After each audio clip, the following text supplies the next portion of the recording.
Thank you so much. I'm quite honored and, well, a little nervous to be the first one to start this webinar series. Hopefully, what my point of discussions I'm proposing today will be interesting for you and will help all of us to understand exactly the world we are living in. And I've had the opportunity to go through your answers to our survey, and I think that we will be on the same page. So, uh, I'm not exactly sure what you understand of the title. It's more like a little bit of theoretical presentation. I will try to grasp let's just say, the roots of the concepts of security, of resilience, and finally, I will engage you in I called it a war game. It's not exactly a war game. I hope it's going to be fun. And we are going to split into teams. And this is something I propose to you to work toward the entire series of webinars. So for a couple of months now. And at the end, hopefully, we will have another meeting and just the two teams discussing their findings and results and so on. So I will start my presentation because you asked about the time, so I will try not to keep too much of your time, but still, please be patient with me. 1 second. Okay, so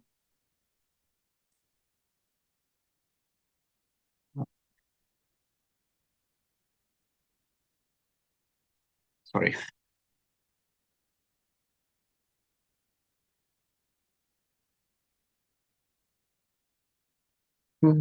As I was saying, we shall discuss about security, resilience, and the phygital space.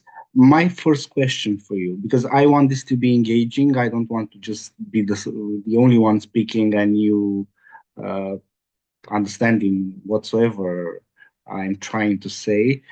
Just engage with me and try to ask as many questions as you can. Whenever you feel like stopping me and asking questions, please do. It will be it will be my pleasure to answer to your questions. So I will start with a question. Does has anyone heard of the phygital term before? No? I haven't. No, not at all. Sorry? No. Okay, so it's a marketing term. I think it started in 2017 in a marketing firm, and it tried to describe this fusion of spaces actually. And in my perspective, and most part of everything I'm going to show to you here is a personal perspective. Um of the current reality, it's the main characteristic of our world nowadays. So by phygital, I'm trying to say a merge of physical and digital space. So my points of discussions today are, of course, connected to security, resilience, evolution of social space, phygital security, and I've prepared at the end of my presentation a little bit of surprise, if I may say. It's there have been certain research I've done on the Black Sea region from different perspectives, and I've put them in a sort of presentation, and it's unpublished. So you'll be the first one to see them and comment on them. So we shall start. What I think it's the most important issue is the misunderstanding of what security is. So, uh, at least from theoreticians, Security has three main components. And I think it's important to understand those components, to know them and understand them, and most, most specific to understand how they work. So the first component is actually the reality we are all living in. And this reality has by itself has incorporated two main perspectives, meaning the state of security we feel secure or the state of unsecurity. And these perspectives just mix. And they are composed of opportunities, they are composed of risks and threats and so on. They are composed of all kinds of processes from all domains, social, economic, military, and so on. And not lastly, they are composed of behaviors, our own behavior or not. There is one specificity, at least from individual psychological perspective on security. And this perspective is that, or maybe you know what it is. Does anyone know or can suggest me? No one?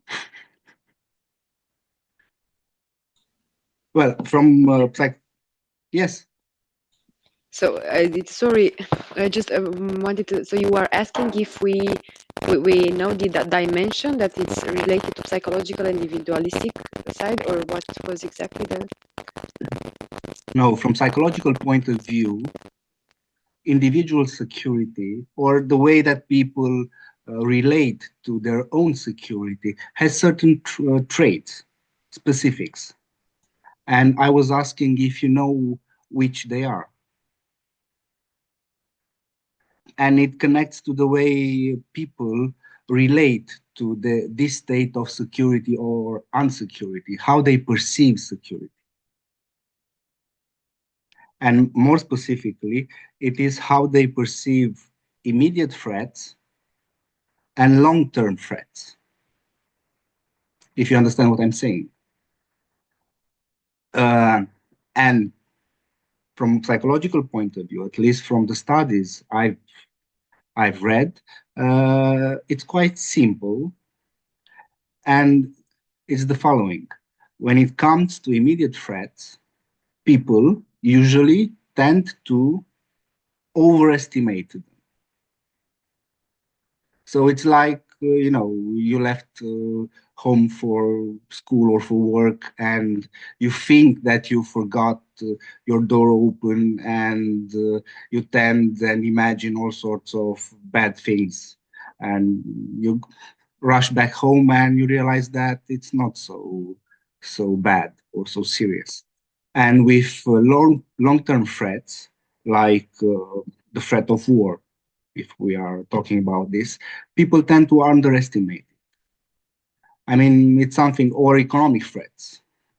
Oh, it's okay if I don't know what kind of big corporation will not continue its investments in Romania. Uh, it will not affect us. It will not affect me as much, and we don't actually have the specific rationality in this psychological way of interpreting security. This is what I was trying to say. So I hope I was clear enough. Okay, so this is the objective reality we have. It's, let's just say, fixed. We cannot actually modify it by itself. What's the second component of security? It's the way we interpret this objective reality. And in theory, it's called the socially constructed reality. What does it mean? It has mainly two dimensions. It has the popular dimension, the individuals of the citizens' perception to security. And this is why I was trying to relate to this psychological component of security.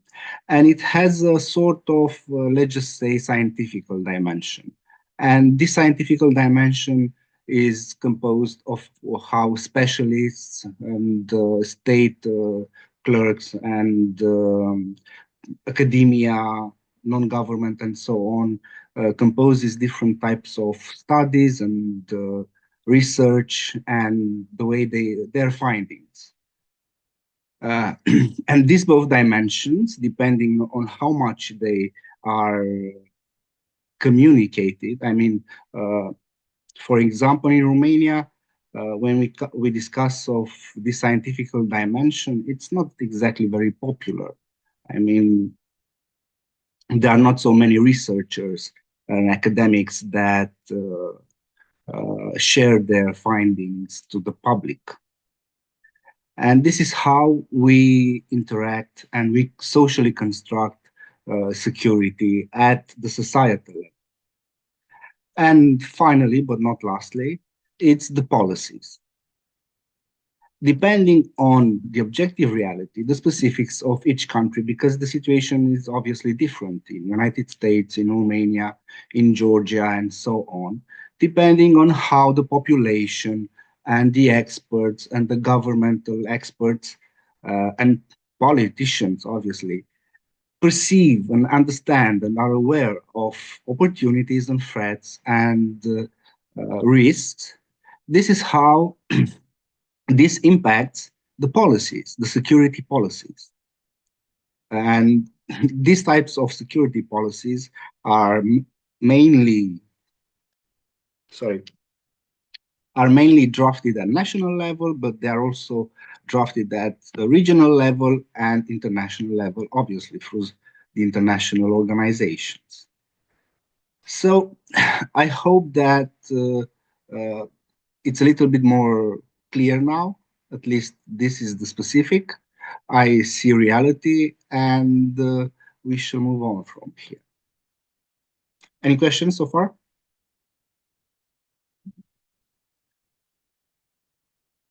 I mentioned that security has three main components.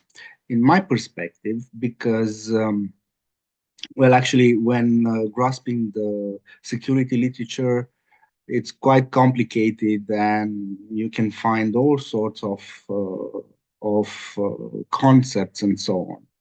In my perspective, security has also four main dimensions that we, when I say we, are mainly referred to the security experts, must take into consideration. And these dimensions, I have drafted these dimensions, well, actually, depending on how they connect. The main dimension, in my perspective, is the dimension of the security subjects. What do I mean by this? The security concept for many, many years has been mainly related to only one subject. And this subject was the state. Nothing else mattered, like the song. So the state was the only thing that concerned us from the security point of view. But this changed mainly in the 90s, when a different type of subject, security subject, appeared, at least in theoretical approaches, security approaches. And the second type of subject is the society. And the third one appeared late in the 90s and appeared at the United Nations level. And this is the individual. And this is how three different types of security appeared. I try to represent them in this form because, in my perspective, the human security has the broadest approach, the broadest length, if you want. And of course, we have individuals, we have the societies, and only above all of this is the state. And they are all interconnected. Yes. And they are dependent, right? I mean, how can we have societal security if we don't have the human security, right? Exactly. I mean, exactly. Yes, and this is my perspective on security, because we cannot discuss only about state security. We have to think of societal security. We have to think of individual security. And I think that this is the best perspective to explain the reality in Romania, in United States, wherever, it doesn't matter. So all these three types of security have to be reached, fulfilled, if you want to see it from this point of view. So this is the first dimension of security. As I said, security has its own duality. We feel secure, we feel unsecure. Sometimes in the same situation, we take two different people and one feels secure, the other one feels unsecure. So given this duality, my second dimension is the insecurity and resilience dimension. Why did I join these two terms, insecurity and resilience? Well, because I was thinking of certain domains, security domains, and they are actually societal domains that impact every individual and every state. And from these domains, insecurity and rises. Risks and threats come from this insecurity, but also opportunities and resilience. And I see resilience as a policy mostly, behavior and policy, has to find its mechanism in these domains. What you have seen here, what you see here, is actually a perspective I've taken from the societal security concept made by the European School of Security. And I've added to this domain, military economy, political society, and environment, a specific domain, which is the digital domain. And some may argue that it's not a domain by its own. I don't actually, I'm not actually against it, this perspective. But what I say is that this digital domain uh, is actually impacting all the other domains because we have digital in environment, we have digital mostly in economy. Nowadays, we have digital in military, in politics, at societal level, and so on. And the other two security dimensions are the one from sources of security, how exactly we construct this security, and we have different type: joint security, collective security, like NATO, EU, and so on, and through cooperation, bilateral or all other types of cooperation. And the last dimension is the security environment, meaning how exactly where we manifest this security. And of course, we manifest it at human level, at societal level, at state level, at regional level, and international level. And one specificity, considering this evolution of the digital field, is that we have now two perspectives of environment secure of the security, sorry, of the environment, security environment.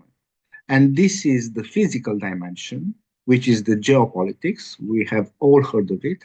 And the digital dimension, the cyber politics. Is it all clear so far? Okay.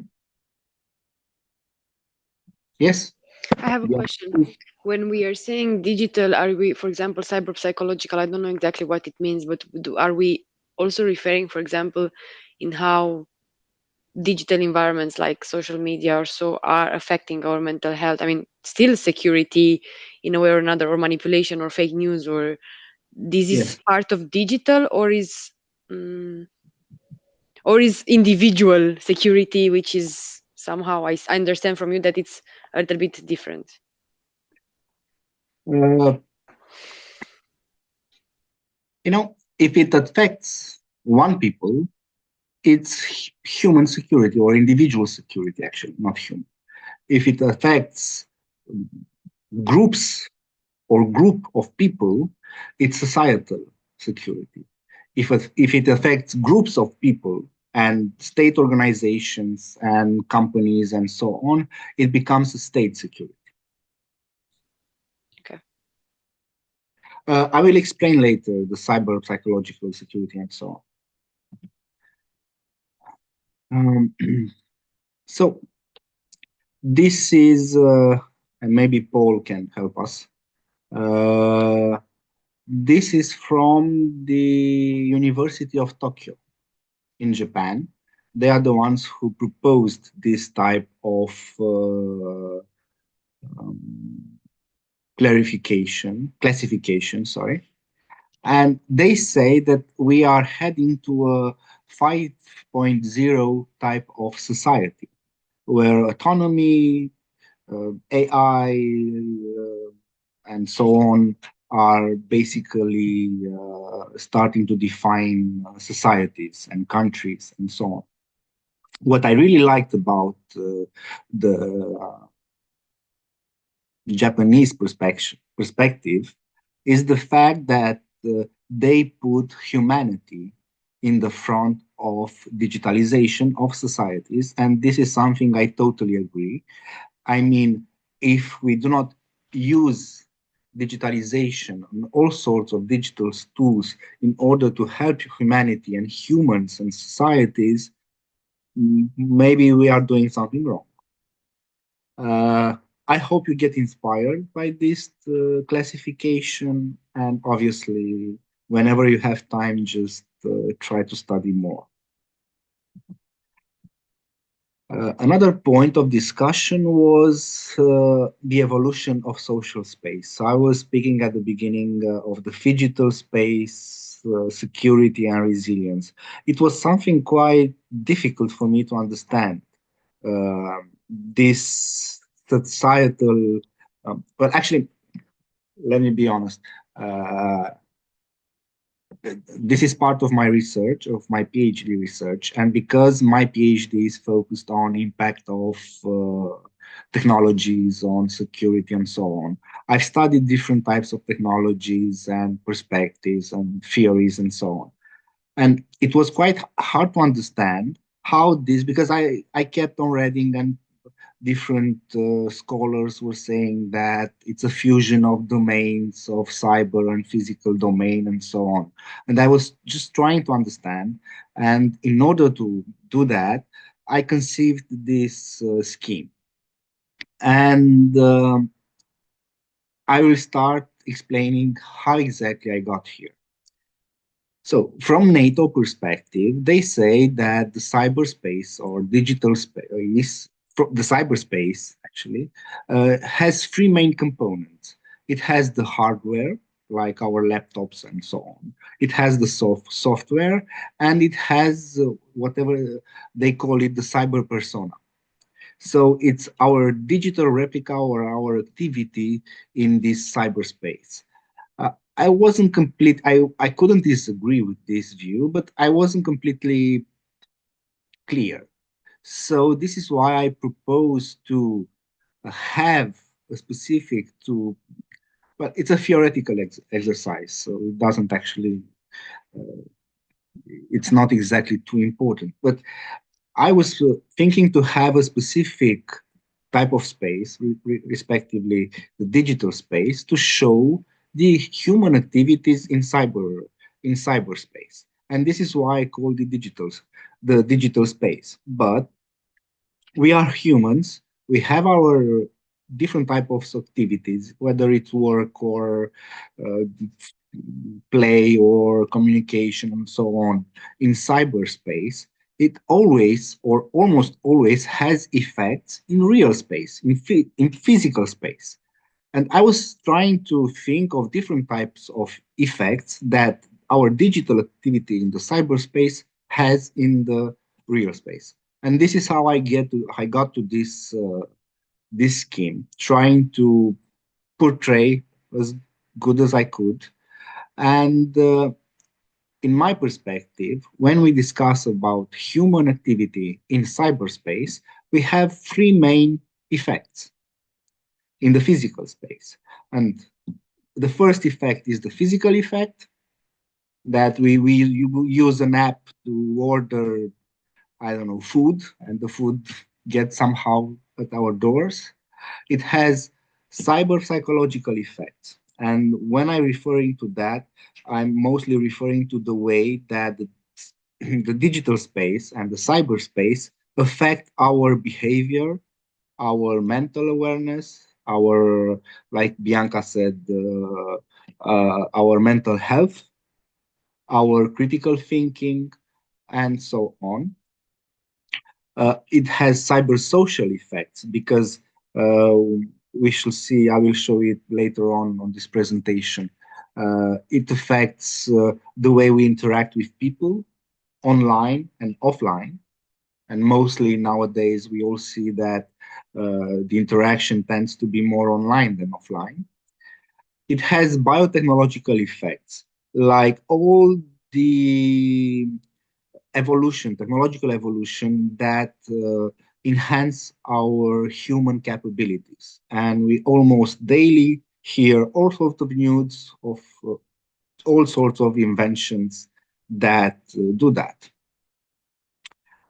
And not lastly, we have information effects. The way our communication and information space is affected in from the digital space. And even nowadays, given these elections in Romania, one of the debate is the fact that the social media has had a much greater impact on people and their perception, political perception, than the classical media has had. Any questions? Yes?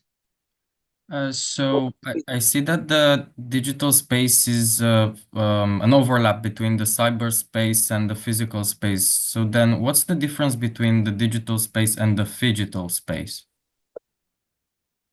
The phygital space is all these spaces together.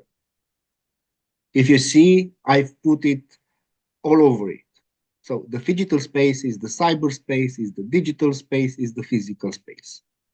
It's just a theoretical way of better understanding how the current reality is actually. So the phygital space is not the overlap of the cyber and the physical spaces. It's basically talking about everything at once. Yes. Okay, thank you. So it includes the cyber effects, the fact that now I'm using an app to do whatsoever, and also the physical effects. The fact that to be, let's just say, concrete, I'm conducting a cyber attack and I'm destroying, I don't know, a machine, a car. So this is phygital. I'm having bots on social media to disrupt communications and manipulate people. This is phygital. It's just a theoretical concept to better understand how this fusion works and the fact that it works. And I think that we can all agree about it. Any other questions? Okay, I assume it's. I will give you this presentation, so just it will help you. And starting from this phygital space, per social space perspective, my my my proposal, my theoretical proposal, is to further expand the concept of security. So let's reassess security. Let's think it from a phygital perspective. Let's try to differentiate cybersecurity because even nowadays, I'm reading articles and different types of research, and some say that cybersecurity is everything. Others say that cybersecurity is only the security of digital components, hardware and software, and so on.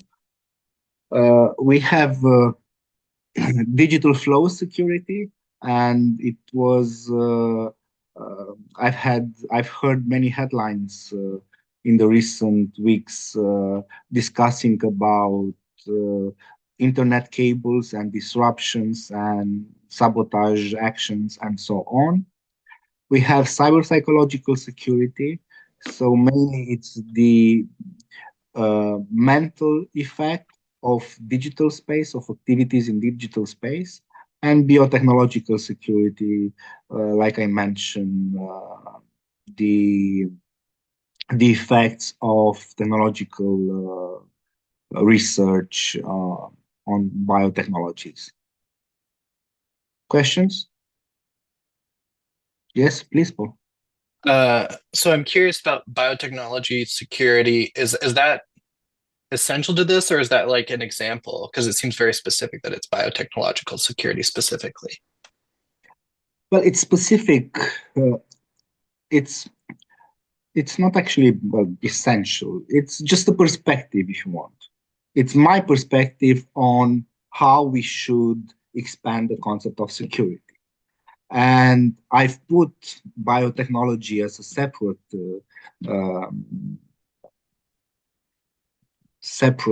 category because I think it will expand from now on. So starting from now, we have to think of this type of security. But I remind you that security means opportunities, means threats, means risks. So let's take all these three together and grasp them in order to understand the concept. Okay. Okay. Any other questions? Okay. And this is how I'm trying to integrate digital realm, the cyber realm, the phygital space in what the security literature is discussing about state power and societal power. So when it comes to state, well, mostly the Cold War perspective is that it has three main powers: its military power, its economy, its political power, and its information power, whilst the societal security perspective is that additional to these types of powers or domains, we must speak of societal domain and the environmental domain. And I've added to this perspective the digital domain, basically arguing that we cannot ignore it anymore. It's just a conceptual perspective. Questions? Okay. It was quite a challenge for me to understand the conflicts in digital space or in cyberspace, to be more accurate.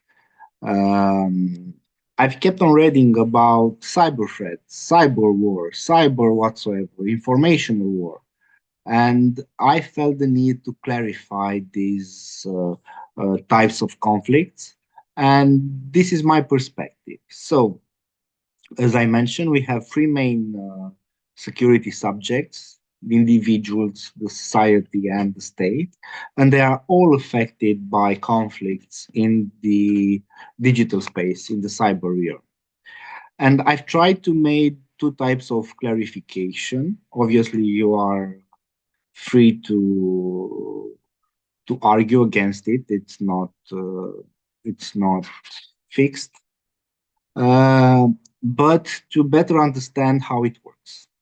So the main category, I said it is composed of cyber attacks, and these cyber attacks mostly affect both the state and society. Of course, they also affect individuals. And when we discuss of cyber war, what exactly is cyber war? It has one specificity. At least from NATO perspective, they say that cyber war is when through cyber operations, obviously cyber attacks and so on, a physical component is destroyed. It's like there was a quite famous case, the Stuxnet attack of Israel to Iran, when they cyber attacked, I don't know, a nuclear plant or whatsoever. and they destroyed some components over there. And the second category of cyber attacks, in my perspective, is the digital influence, what we call like informational war. But I see this type of informational war from three main perspectives. And the first one is cyber intelligence, like the intelligence and counterintelligence activities, organized agency do, or non-state actors, because it's not mandatory for organized organizations, sorry, for intelligence organizations to do it. We have cybersecurity. I think we all know what that means. And we have these biological and psychological and social effects I've mentioned earlier. And the second type of conflicts in space is what I try to call digital threats, meaning that all types of dangers that and crimes, obviously, that affect mostly individuals and society. And I've mentioned those like dangers and crimes because some are punished by the law, and of course they become crimes, and some are not yet, at least. And I've referred to biotechnologies, cyber psychology, totalitarian and economic surveillance, propaganda, manipulation, and not lastly, disinformation. So I hope it's a comprehensive way of understanding how conflicts in digital space work. So, questions? Yes, please, Paul. I've got a question about the cyber attacks and how you mentioned the specific cyber attack being something that damages physical infrastructure. Is that something, this is sort of like an application of the theory, like would that rise to the level of Article 5 invocation, or is that more cyber war? Yeah, if a cyber attack damaged physical infrastructure of a NATO allied country, would that be like a definitive Article 5 time to like invoke Article 5, or is that still sort of ambiguous, a strategic ambiguity? I don't actually know how to answer this question. As far as I've read, this is what NATO says, that it's an act of aggression. Conducting a cyber attack on at least on a national or NATO facility and provoking destructions in physical space, it can be, or it is, an act of war.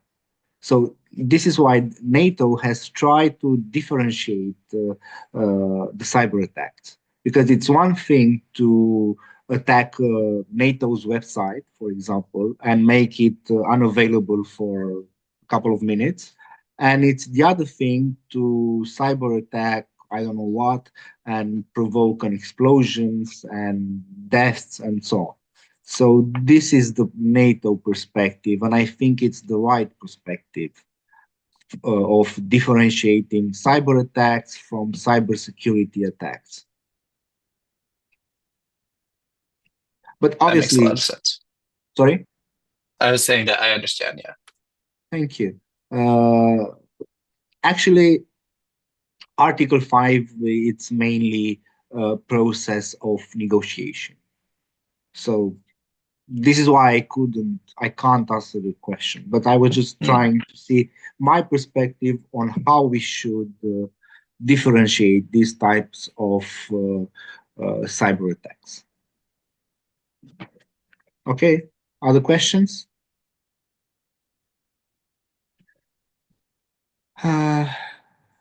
So when it came to digital influence and the way it affects, I was trying to see which type of technologies there exists. And so far, I've reached 7 of them. I think we all know we have all heard so far about trolls and bots that spread usually fake news and misinformation. We have all heard of social media targeting and big data mining, and I think that one of the most famous example is the Cambridge Analytica perspective. We have all heard of tailored profiling and hacking, and mostly recently we are quite used to deepfake. Uh, I know that in Romania, the National Security Directorate has recently released a anti-deepfake guide. So how to better identify deepfakes and report them and so on. At the same time, at the level of social media companies and networks, different types of actions have been made to prevent deepfakes, like showing a logo and so on. We also have virtual influencers that are powered through AI, and I recommend you to search on Google a list of most famous influencers, virtual influencers, and see if you are passionate about the subject, which fields they uh, work, and how rich they are. So, and not lastly, biological hacking. This is why I was putting biotechnology security as a specific domain, because I think that uh, this type of technologies will rapidly evolve from now. I have a question. Sure. When you are saying biological hacking, what are you referring? Are you referring to the health data, for example, or what kind of, I mean, or what biological, what are you referring exactly? No, I'm not referring to health data like digital data and data protection and so on. I'm referring to biological hacking. I mean, the research is still at the beginning. Let's just say that it evolves, and it can make you uh, But lose sight. what is it? What is it? I mean, as a example, like, It's how technology can hack human biology. If it's possible, if the research is going on, and if it's going to go in this direction.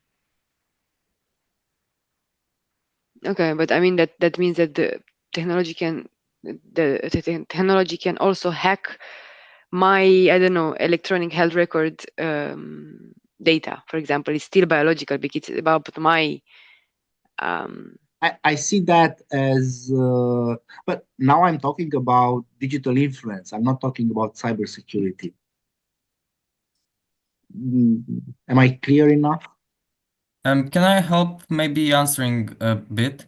So Yes, from sure. what I know, biological hacking refers to stuff like modifying your own body to include magnets to sense magnetic fields for whatever external things. I'm not sure of the applications, but I know some people can take it to something like trying to open certain gates with certain like without external devices, but rather changing their own bodies through technological means so that they gain an advantage in a sense. And this can include what I've mentioned, but also even stuff like, I don't know, changing your eye color or using EEG for enhancing your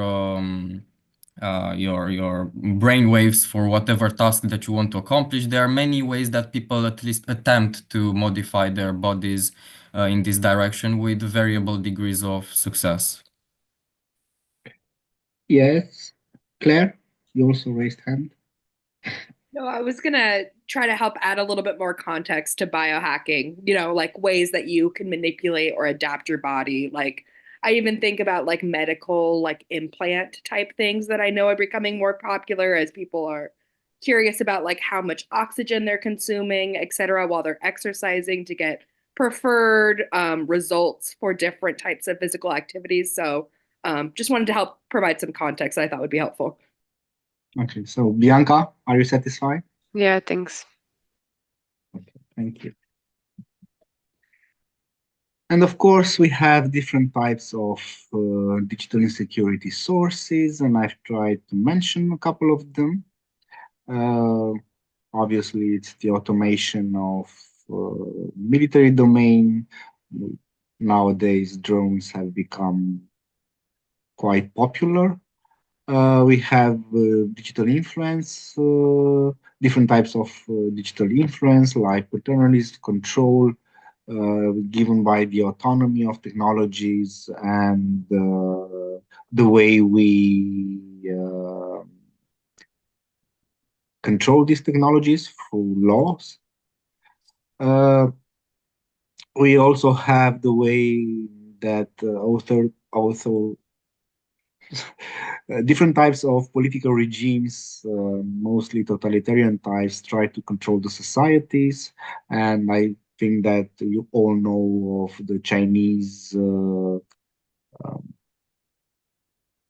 how do you say it? I don't remember. Uh, their system of social credit system. And we have mental health issues, digital addictions, and digital dementia. And I think you've heard the news of the Oxford Dictionary, the word of the year, which is, do you know it? Brain rot. Brain rot. So it's something we can think about as a digital insecurity source. Social justice, and I think that I remember I've heard our colleague, one of your colleagues, mention research on how companies use AI to discriminate or something. I don't remember right now. At the forum, there was one of you discussing about. I think maybe I said something about the fact Yes, that yes. training a large language model on data that is, let's say, contaminated with certain biases, then that LLM will give you outputs which are biased. So if I train my little AI robot on books that are from the 15th century, then expect him not to be really much of a feminist, so to speak. Yes. Thank you, Andrei. And from economic point of view, my perspective is the following.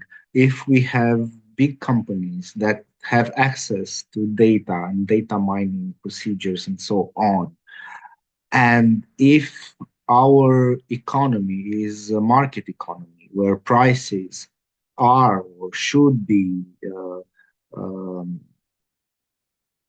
made by negotiations between requests and offer, is this still valid given the fact that these companies have access basically to all the needs, or at least from a theoretical point of view? So I think that this is also a source of economic insecurity. And not lastly, data privacy and data security. We all have heard about it. Questions so far? Okay. And because it's quite affecting many countries nowadays, digital information law activities, I've tried to make, well, actually, this is from a national Romanian strategy to counter disinformation, online disinformation. So there are certain characteristics, and I think it's useful to be aware of them. Of course, it's the source of information.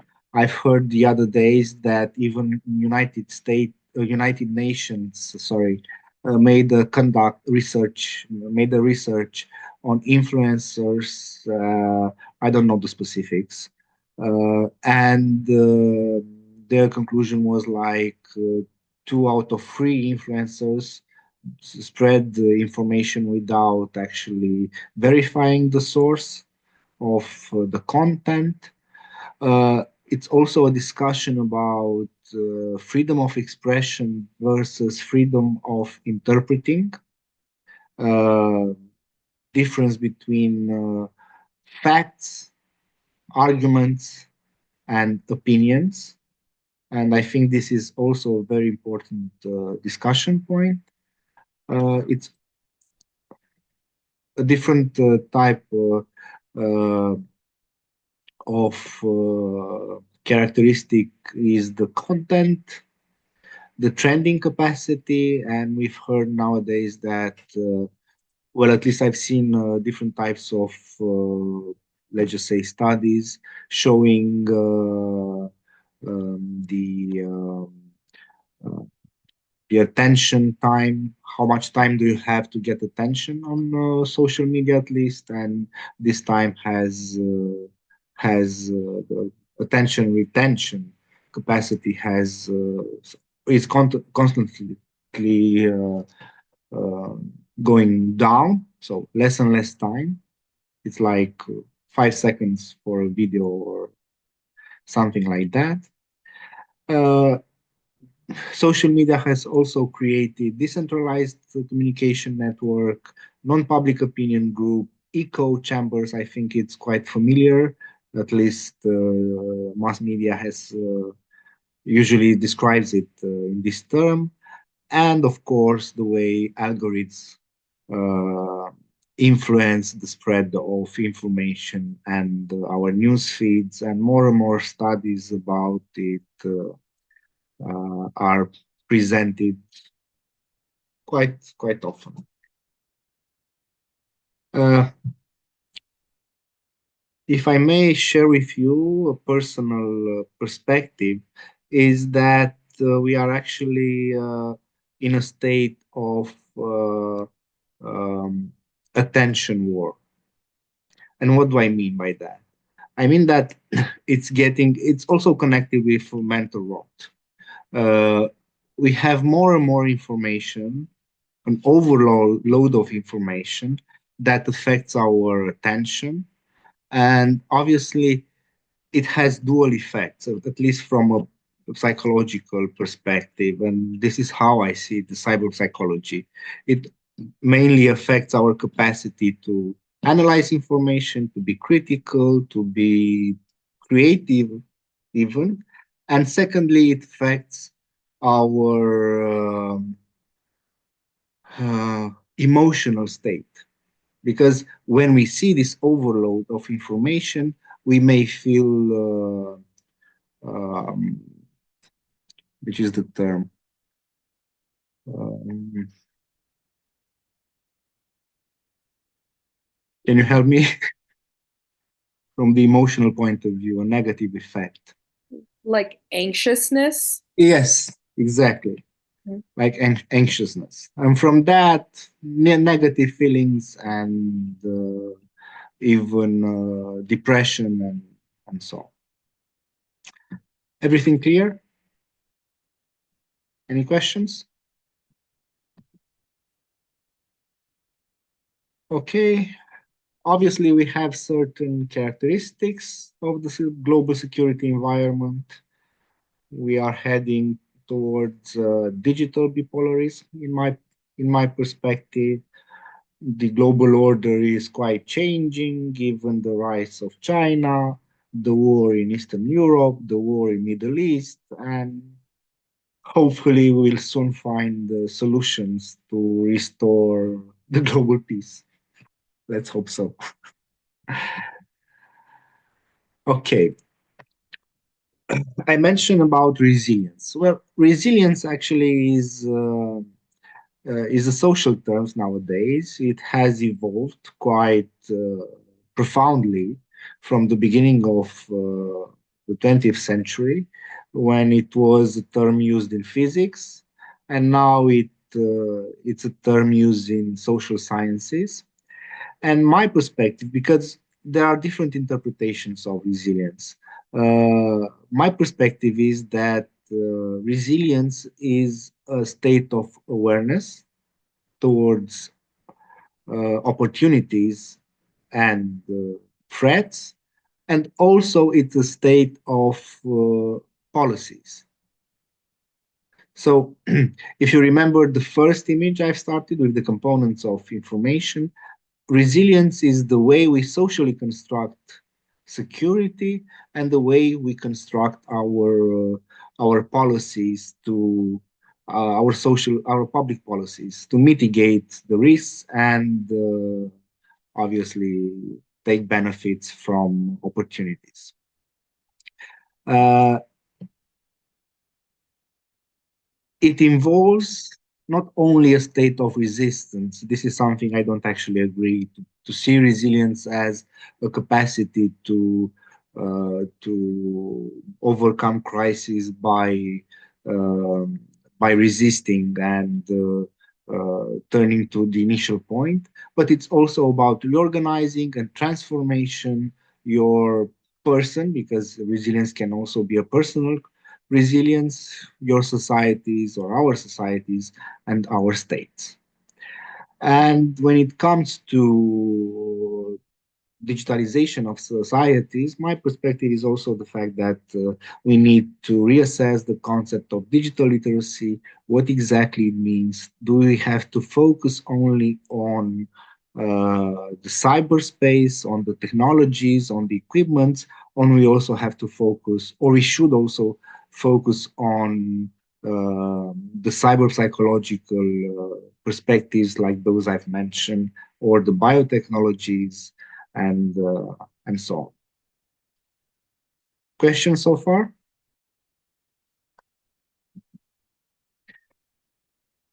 I mentioned at the beginning that I have a series of images. I wanted to show it to you from a research I'm currently conducting. So, well, because I'm focusing on the Black Sea region, and unfortunately, I didn't take Georgia into consideration.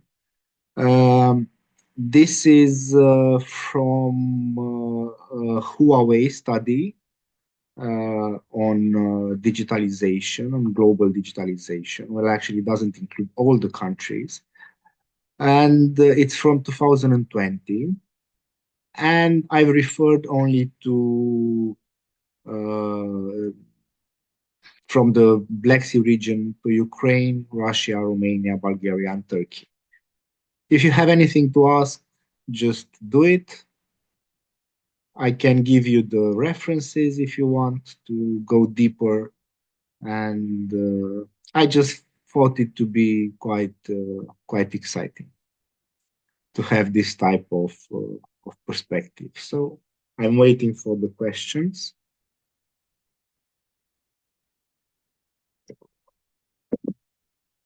Yes, Paul. So I'm curious about what the country score and the potential would be, as well as if experience is a subjective score, or if there's something objective about that metric. There are specifics that have been calculated. I don't know exactly which they were. The potential refers to the potential of development. Okay. From the digitalization point of view. This is how Huawei saw it in 2020, and this is how I'm presenting to you. Are these scores on 1 to 100? I think they are, if I remember well, the highest is 80, and it's the United States, but not on all the levels. Mm-hmm. Thanks. Welcome. This is a different type of perspective from political and economical point of view. I thought it was interesting to see population density, the median age, urbanization, and economic development reported to individuals, and not lastly, the government's debt rate. So these are actually quite recent data. If you have any comments, just please do them.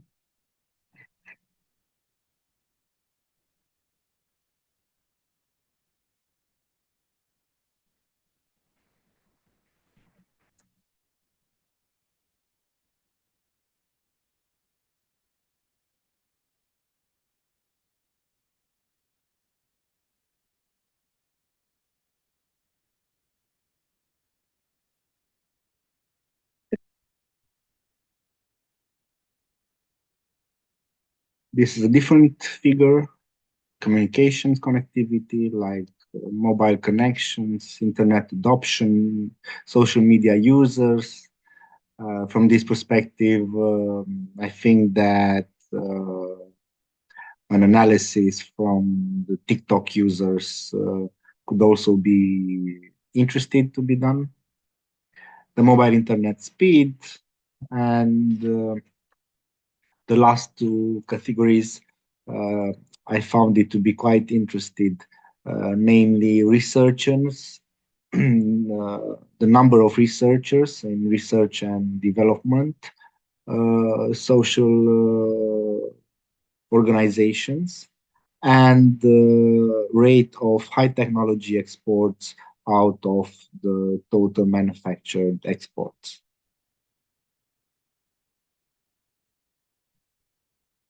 So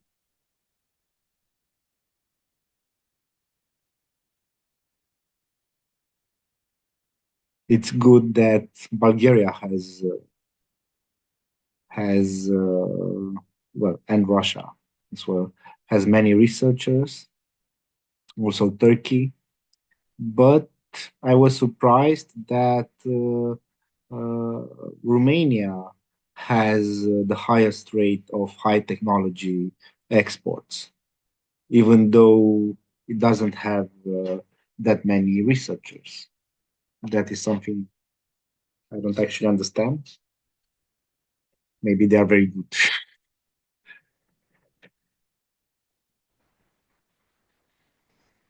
Questions?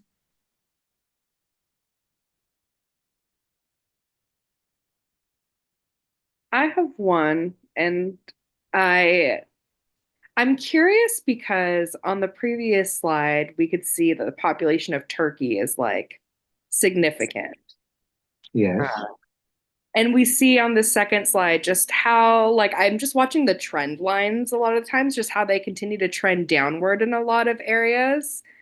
And maybe it's just a lack of knowledge that I have on my own part, but I was wondering, like, they have so many people and so many people have adopted the internet. Like, what seems to be the problem maybe with like internet speed, connectivity, exports? Like, what do we feel like the gap is, I guess?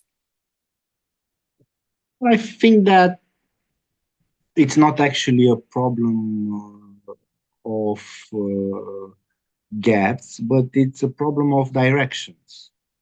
I mean, you may have the best internet speed and the best connectivity and so on, but if your economy is uh, oriented towards production of technological goods like cars and all sorts of industry, heavy industry, ships, and so on, and it's not oriented towards digital technologies, uh, this is where the gap comes from. So Yeah, I think you make a really good point. Like, where countries might intend to place their focus, will impact how these industries are able to take off in their respective countries as well. I think that this is the fact that the United States has mainly, well, not mainly, I don't know the specific data, but it's a major player in the digital economy. Yeah. it's a very good advantage because it can. I know that in your country the discussion is to bring back home technology plants and produce more goods in the United States. But you already have this digital economy, and most likely you won't lose it. So it's an advantage.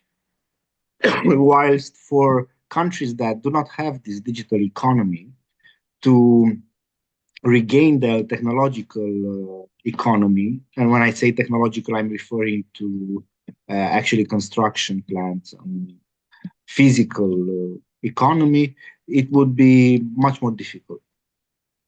Yeah. So for Romania, for example, my perspective is that it will be difficult to produce more technological goods that are now imported from cheaper markets. Yeah, because that infrastructure of creating that digital economy and commerce online isn't as robust within the society itself yet, that it's going to take a while to get to that place. I understand that.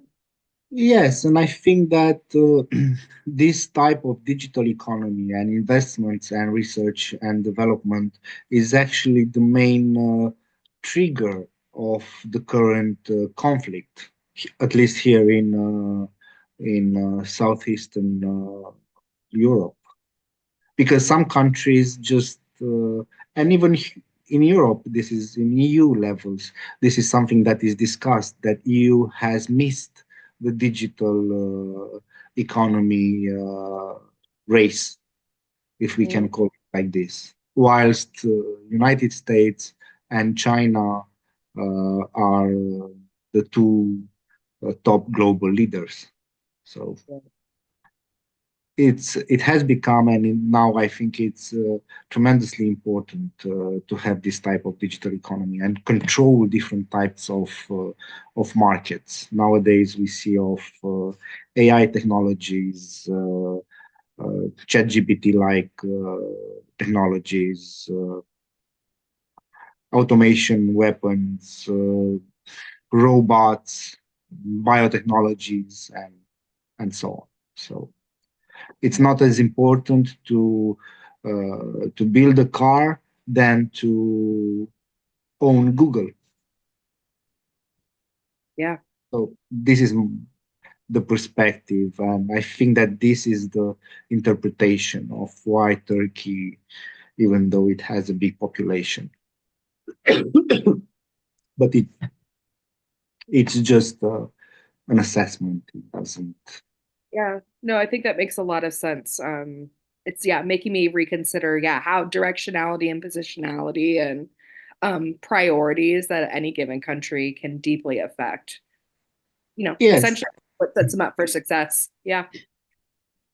This is my pledge to think phygital, to have even in all the domains, to have a digital economy, but also have a physical economy. Because unfortunately, Google and Tesla and Huawei will never be able to digitally produce food or bicycles or whatsoever. So we need both, and each country needs both. And depending on this ratio, I think the global success of individuals and societies and states depend from now. Okay. Yeah. Thank you. Other questions? Okay. And I'm also proud to present this data because this is made, these are data extracted from resilience guide and index that my center and one of my esteemed colleagues, a university professor, has put. And well, he tried to calculate different types of indexes in order to gain a certain assessment of resilience and capacity to resist to different types of risks. It's interesting. If you want to study it, you can find the report on our website. And whenever you have time and curiosity, I invite you to do so. And can you tell me what this is?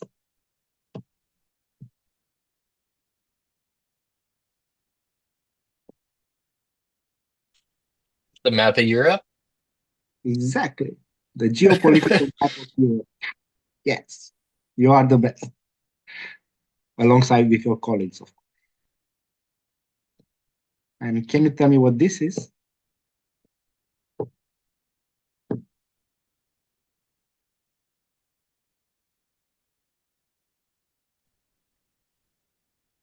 I see maybe in the corner it's Putin's vision for Europe. There's an answer key. Yes, but this is a map compiled by researchers from the War magazine. I'm not mistaken. I have all the sources. I can give it to you. And it was compiled from Putin and his staff speeches about Europe in 2015. And they got to this map, and it says how exactly Putin saw Europe from the geopolitical perspective and how the borders of the states should be in his perspective. So for Romania, it's well, actually, for each country, it's very interesting because we can see many dimensions. For example, Spain and France don't actually share the same borders. Germany neither. Romania as well. Ukraine. We all see what's happening in Ukraine and so on. But what I'm trying to say is that, well, actually, I have a question. Can a country or the leader of the country uh, get to such result, and how? And I will ask, if you allow me, all of you, and I will start with Claire because you are the first one I can see here. Lucky me. Lucky you. Can you state your question one more time? This is the map compiled from the speeches. Okay. And the question is, from a leader, it's Putin in this case, it can be any other leader. My question is, can a leader conduct actions to reach to the result of this map, of his vision, to put his vision into reality? So you can answer me with yes and no. Yeah. And the second question is how? Which measures does he need to apply in order to achieve such goals? Well, I don't think he can achieve this alone. I don't think that simply with the powers that be within one given country can enact all of this. I think it would require like cooperation with other countries that also share these same visions. And maybe like tools, like I'm thinking about what we've been talking about today, like digital tools that would allow them the ability to gather information to find ways to manipulate current systems or like enact certain policies to help create chaos that weakens infrastructure. That'd be my first thought. Thank you. Andrei?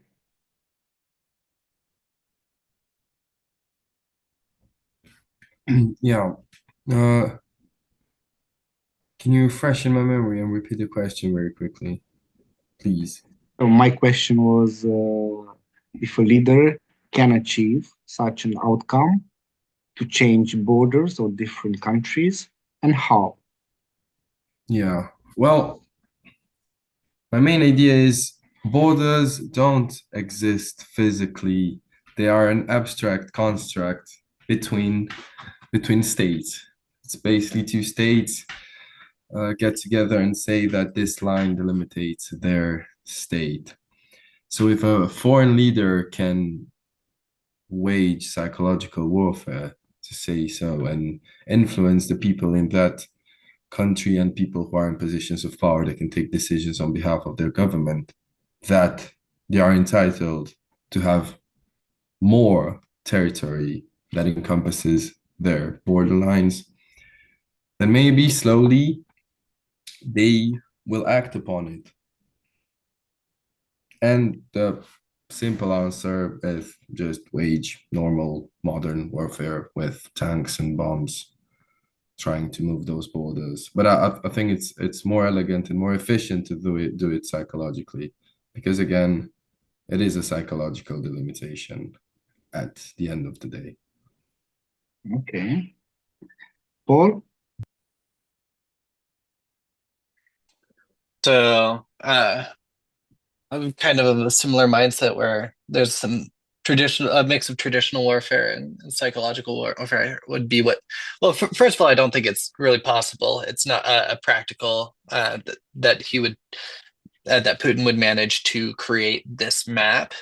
He might try and push towards some of them, but I don't think that he's got the resources to actually manage that. How he might go about doing that, and of course, the resilience that we're building here is resilient to this vision for Europe. So there's obviously a strong resistance to it. The methods at which he would go about it is obviously traditional warfare on the Russian Federation front with the Donbass, New Russia, Crimea. Belarus is basically politically dominated by Russia.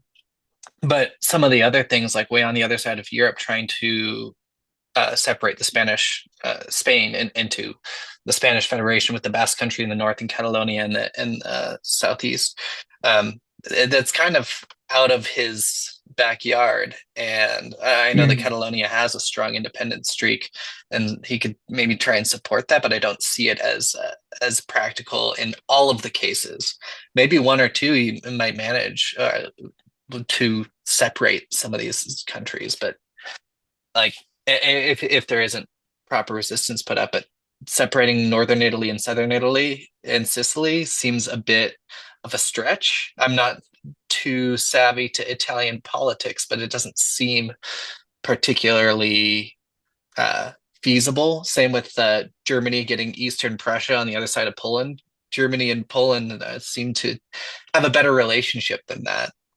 So I don't see it as a practical endpoint, but I do see it as a direction that could be that would be pursued, and understanding where Putin might put his resources is helpful for understanding how to counter those offenses. Mm-hmm. Yeah, thank you.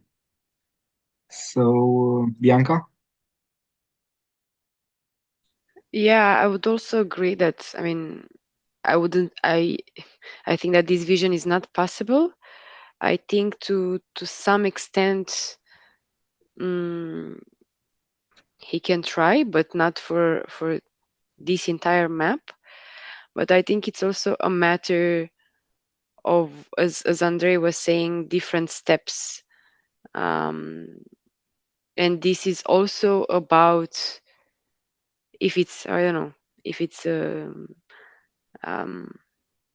I wouldn't say invasion, but it's also about the resilience of those countries and how resilient are they, but also how resilient are they together. For example, I mean, I'm thinking about Romania now, that is in the EU, is in NATO. So there are some structures, additional structures beside the resilience of individual countries that would contribute a resistance towards this kind of vision. Yeah, but that's my point. Okay, thank you. Arne? Yeah. I was sort of thinking into a similar direction as Paul was, because when I first looked at the map, I was thinking that this could also be a map of um, several initiatives for separatism succeeding, right? Especially when we think of Spain with the Basque Country and Catalonia. Mhm. And I was thinking, like, if Putin wanted to achieve this, of course, one practical measure would be financing, supporting parties in these territories or whatever that promotes these separations, right? And also to assist them with narratives in the media, what was already mentioned. So for the Germany case, like, we don't really have a party in Germany that promotes getting back these eastern territories which are part of Poland. But if they were, of course, probably a good measure would be to financially support parties that would promote this. So I think this is like really, really abstract to support them in this way, but it is a feasible measure that's where the scope of Putin's influence could reach this entirety of Europe. So I think with the right strategy and with the right means, this could be possible, yes. Okay, thank you. Julia?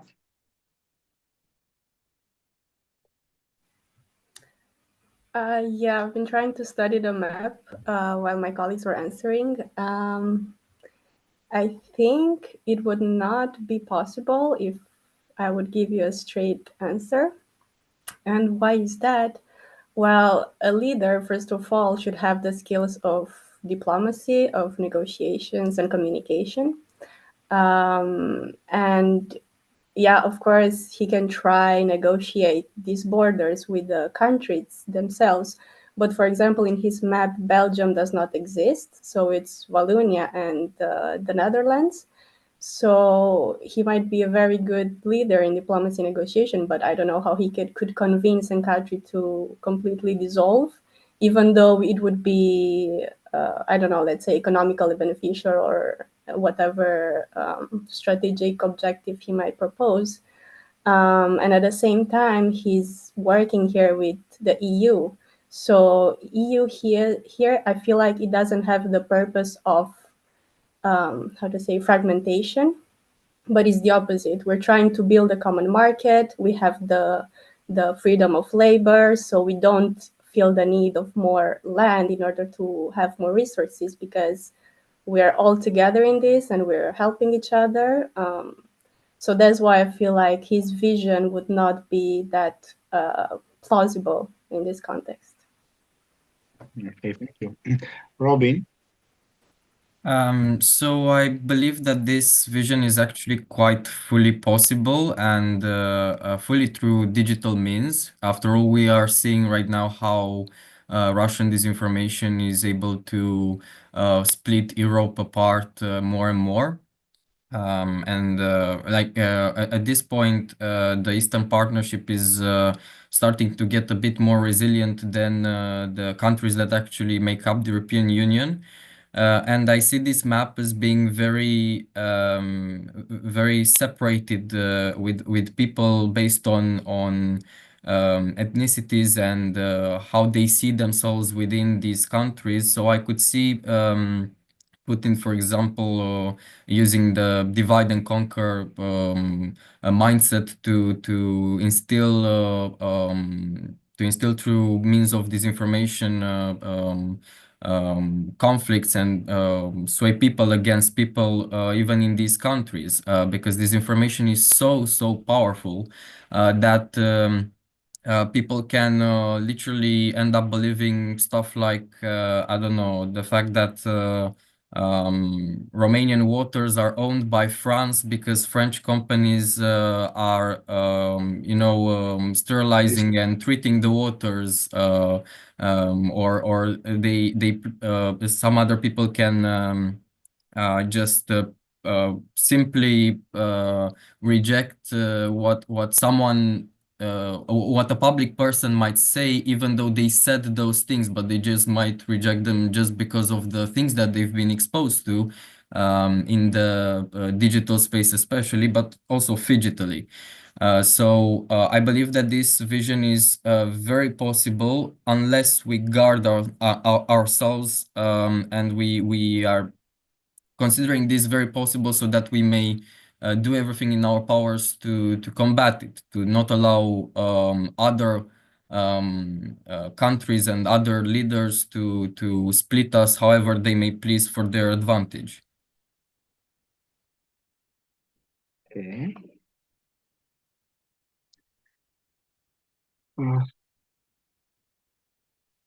So Adela, please. Yes. I also believe this can be possible, but I think there are a lot of factors at play here. So I don't think it's just, I do think it's warfare, of course, and especially in Eastern Europe, I feel like the map is very, I don't know, it's very realistic, let's say, seeing what talks are between, you know, Ukraine and Russia, seeing what Trump has been saying about a possible, let's say, truce between them. So there is normal warfare, traditional warfare, and also cyber warfare, but I do think that he needs the help of Europe in the sense that there are a lot of far-right groups that are taking control now. Romania is, for us, the best example. So imagine if Putin wants to put his plan into action and Romania has the candidate that's supporting him as the president, it's much easier to, you know, install his vision. And we have this threat also in Hungary.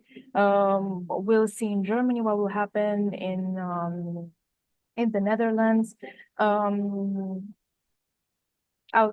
would also like to say that maybe dissolving Belgium altogether is a bit far, but you may never know, because Putin, through his cyber warfare, may also act to try to divide the EU and try to divide NATO. Like, imagine Romania exiting NATO. That would be very bad. And that would be also like a way for him to install this plan and somehow reach this map that we're seeing right now. And it may also be like, through years, a policy of appeasement, like what happened with Crimea, and then, okay, have Crimea, and then the war, and they can also say, of course, have some, you know, have the territories from Eastern Ukraine. And it may just go on like this until we reach what we see here. That's very pessimistic, I'm sorry. Okay. Katerina?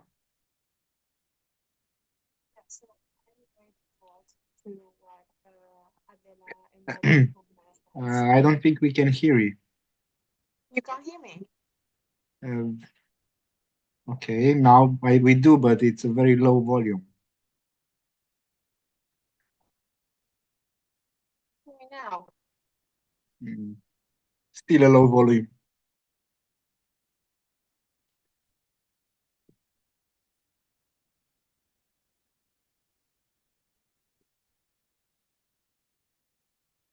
Okay, okay. Laura, maybe you can help us? Yeah, sure. No, I don't think it's pessimistic. I think it's realistic. And unfortunately, I think we have, you know, you started your presentation today with how we underestimate the long-term danger, right? And I think that's exactly what's happening. I think Putin has a really, really long vision. He's been in power for so long, right? So just the fact that this map exists, it shows that it's on his mind, right?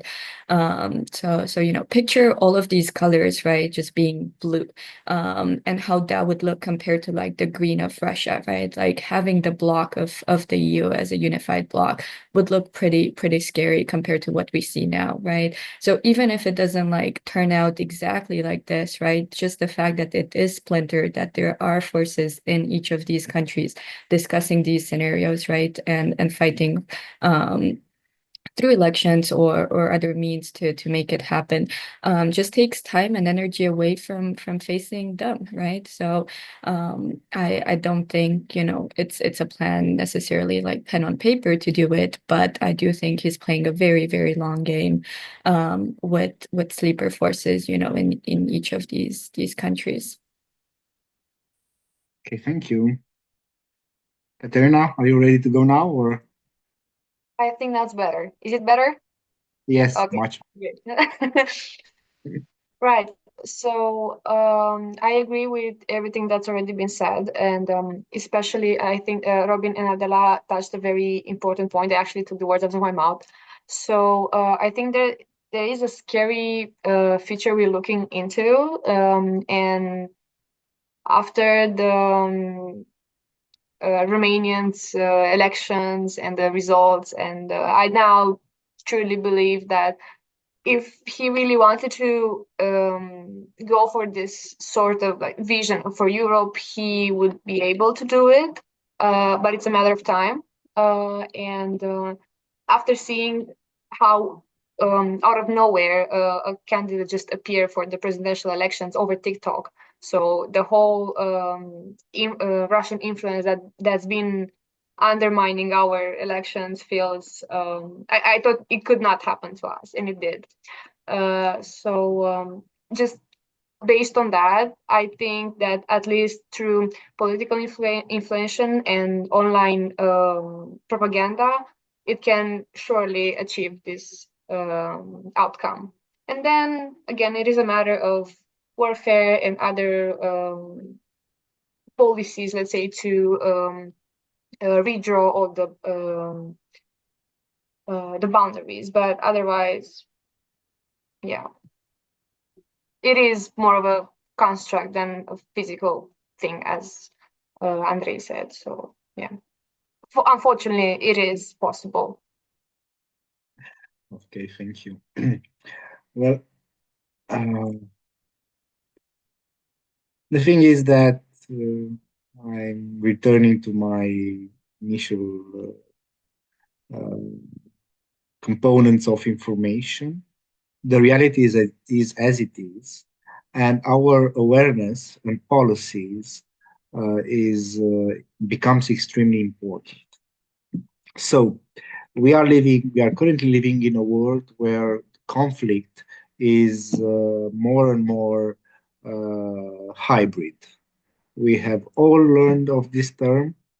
From NATO and EU's perspective, resilience must be multi-layered, and it refers to the resilience of the government and also the resilience of the society.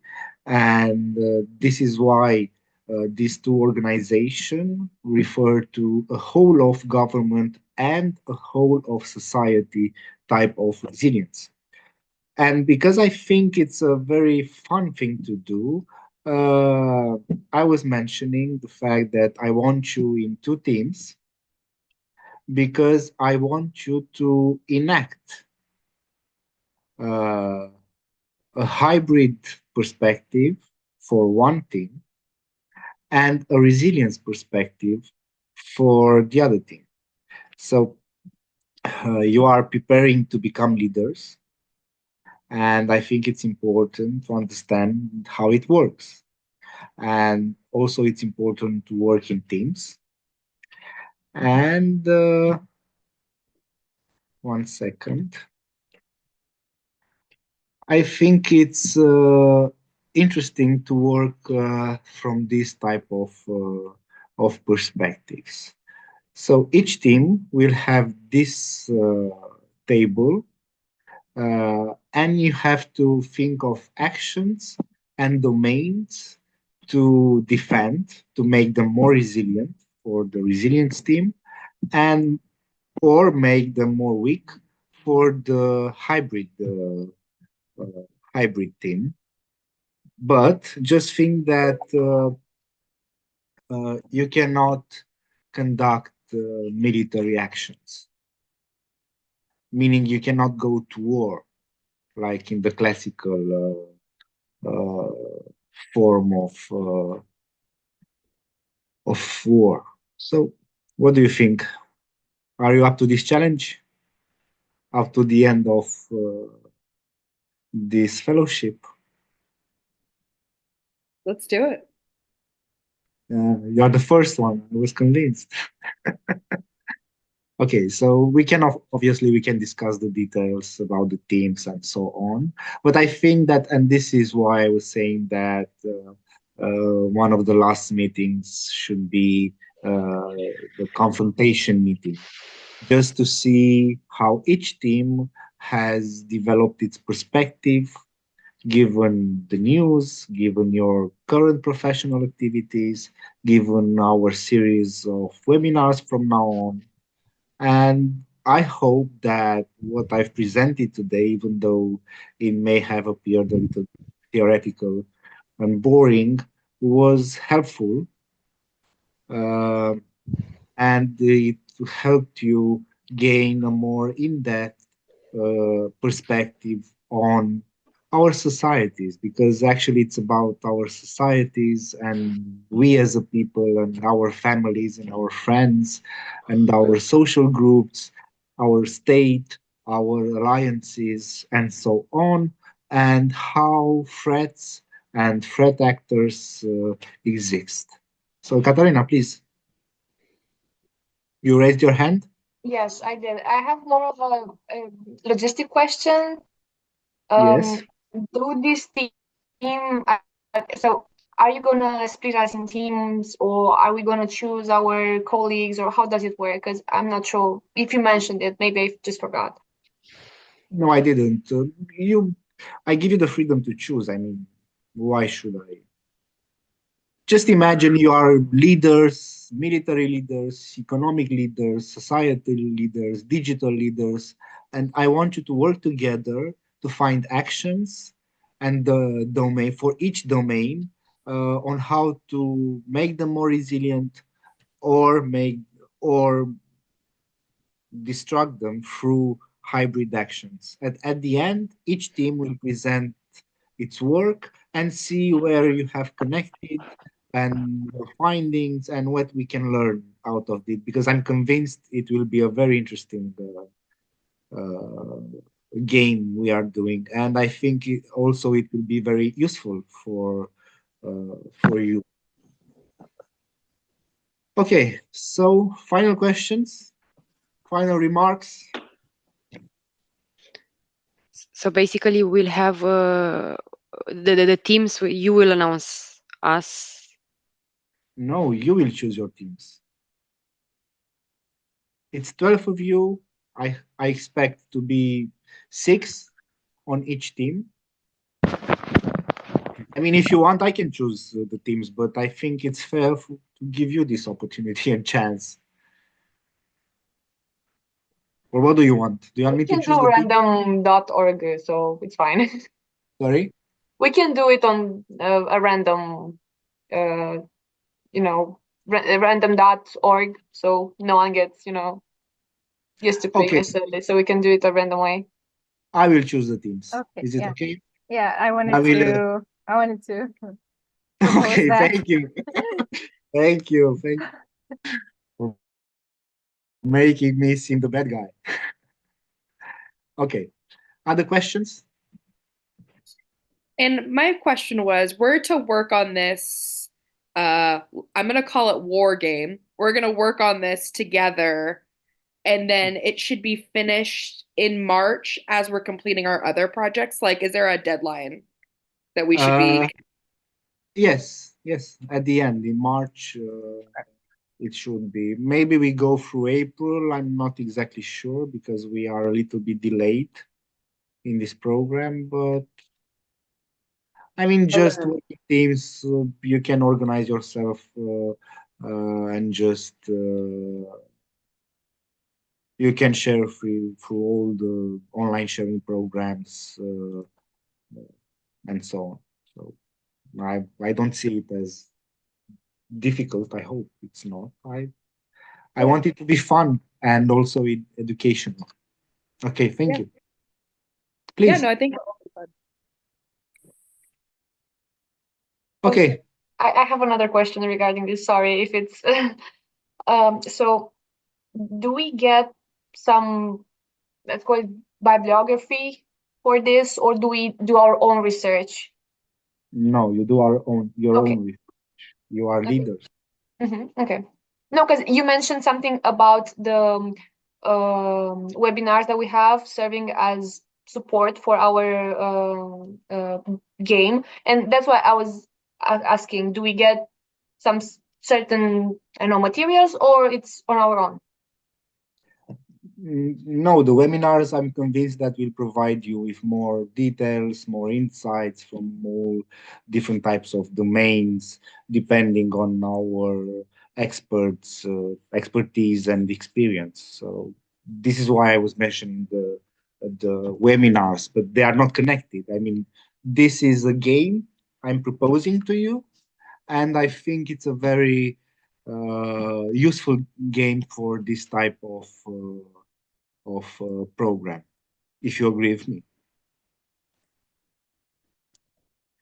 Okay, other questions?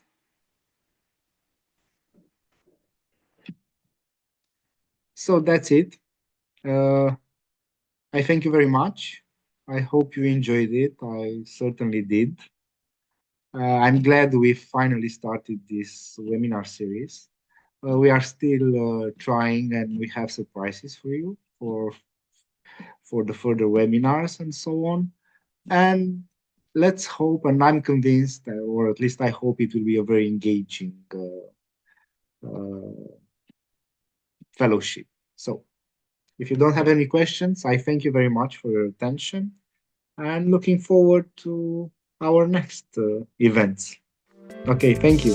Thank you. Bye. Thank you.